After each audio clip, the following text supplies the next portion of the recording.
People traveling from Saskatchewan to Montana will have a harder time crossing the border starting April 14th. But this won't just affect travelers. It could have an impact on industries in both Canada and the U.S. U.S. Customs and Borders Protection say the changes are because of low traffic volumes. It says the reduced hours will help maintain a reasonable level of service at these ports of entry and will also save U.S. Customs hundreds of thousands of dollars every year. But a counselor for the RM of Val-Marie says there will be consequences on both sides, especially for truckers and farmers.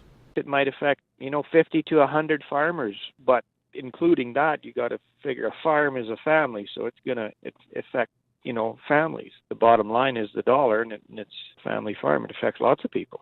Kornfeld says there have been tens of thousands of shipments carrying agriculture products over the Saskatchewan-Montana border, and reducing hours at border entries will get in the way of that.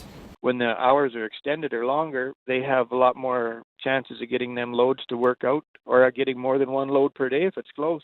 So that's going to affect the trucking industry as far as freight goes on all this livestock feed. The agriculture feed is huge. One of the biggest changes is to the Port of Raymond. It's the only port that operates 24 hours per day between Saskatchewan and Montana, but soon it will only be open between 6 in the morning and midnight. That means people traveling from Saskatchewan into the U.S. who need a 24-hour entry point will need to enter through Portal, North Dakota. It's about 175 kilometers away from Raymond, but the Canada Border Services Agency says it won't be changing hours of operation in corresponding ports of entry in Saskatchewan. Saskatchewan's Minister of Trade and Export says this isn't the first time something like this has happened.